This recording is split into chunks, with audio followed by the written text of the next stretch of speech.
ఇప్పుడు మన రాష్ట్రంలో జనాభా ఎంత చెప్పండి, మిమ్మల్ని అడుగుతున్నా.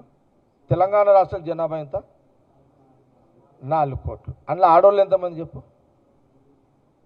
మీరు చెప్పండి, మీడియా వాళ్ళు చెప్పండి. నువ్వు లేదు సగం అంటే ఎంత? 4 కోట్లల్లా 2 కోట్లు.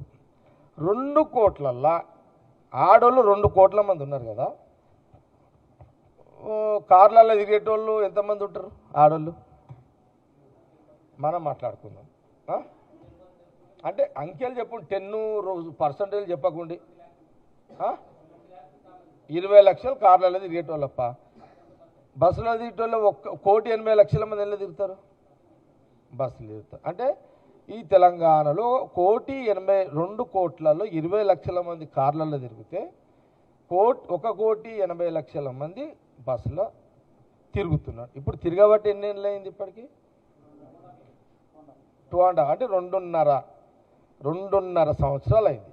ఓకే సరే, డిమాండ్ ఉంది, బస్సులు ఉన్నాయి, డిమాండ్ ఉంది. ఇప్పుడు బస్సులో 100 మంది ఎక్కుతున్నారు, అలా కుర్చీలు ఉండేది 80 మందికి, అంతే కదా ఉండదు. 20-30 మంది నిలబడుతున్నారు. నేను కూడా చూసిన. అసలు మా వాళ్ళు ఒకసారి కరెక్ట్గా చెప్పమని చెప్పు.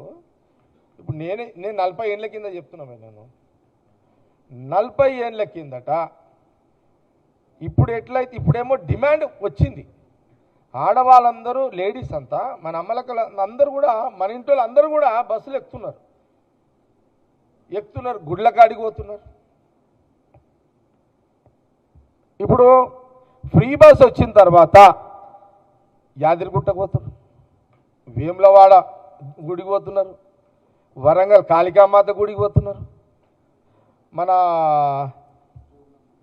జోగులామ్మ ఇటు పోతున్నారు, మన మల్లన్న ఈడ మన హనుమాన్ ఆంజనేయుని గుడికి, హనుమంతుని గుడికి కొండగట్టుకు పోతున్నారు.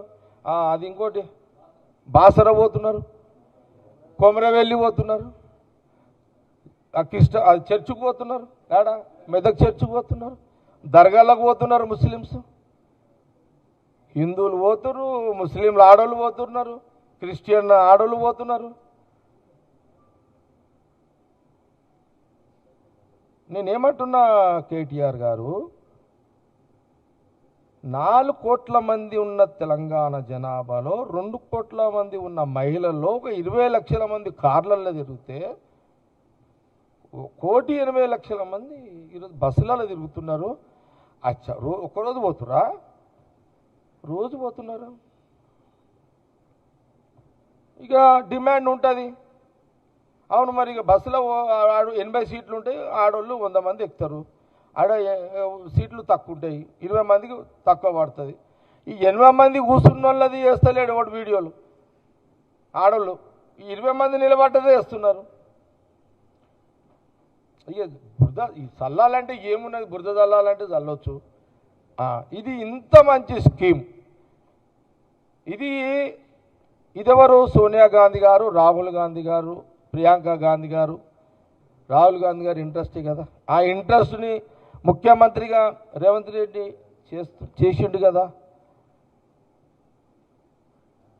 సరే, ఇదొకటి. ఓకే, అంటే బస్సుదే నీకు చాలా పెద్ద ఎగ్జాంపుల్. అది మీకు అర్థమవుతలేదు, అసలు మీరు చెప్తలేరు కరెక్ట్గా. చెప్పండి, మీరు నా మాట ఏకీభవించారా లేదా? గాంధీభవన్ మీడియా మీరు చెప్పండి. ఏమి ఇక నువ్వు ఇప్పుడు నెలకి ఎంత పడుతుంది? ఇప్పుడు ఈ ఆర్టీసీకి డబ్బులు కట్టాలి కదా. ఇప్పుడు ముఖ్యమంత్రి రేవంత్ రెడ్డి గారు నెలకి ఎంత కట్టాలి ఆర్టీసీకి? చెప్పింది కదా, 11,000 కోట్లు. అంటే మళ్ళీ ఆర్టీసీని బతికియాలి కదా, ఆర్టీసీ కార్మికులను బతికియాలి కదా,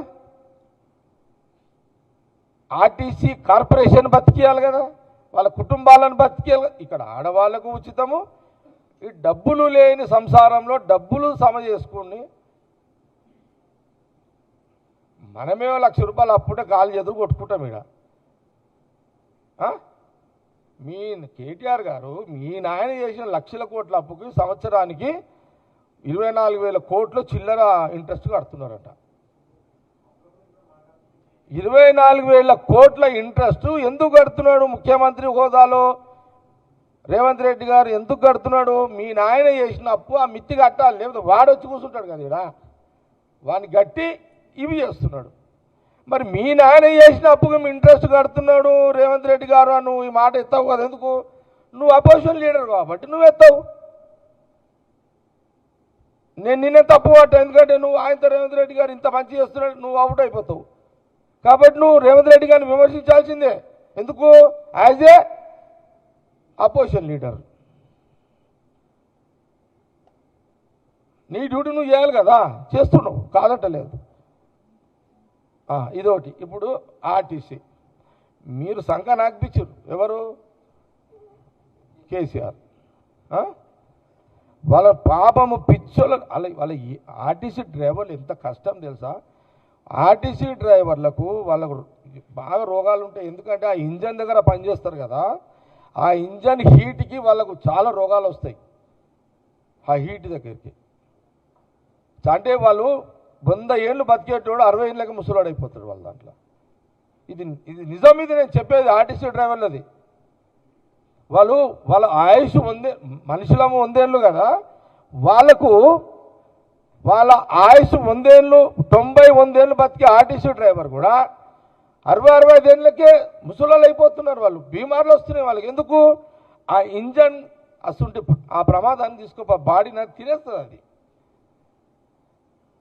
10 ఏళ్ల కాలంలో రాష్ట్ర విభజన దాంట్లో కీలక పాత్ర పోషించిన ఆర్టీసీ అధోగతి చేసిన మీరు,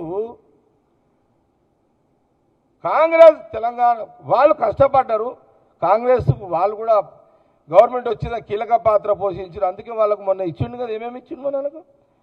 ఎలక్షన్స్ పెట్టుకోమన్నాడు కదా. ఎలక్షన్ ఎందుకు? మీకు వాళ్ళకి స్వేచ్ఛ ఇచ్చిండు. పిఆర్సీ అలాగే అన్ని వాళ్ళ డిమాండ్స్ చేసిండు కదా. మరి ఇవన్నీ ఎందుకు మాట్లాడతలేరు?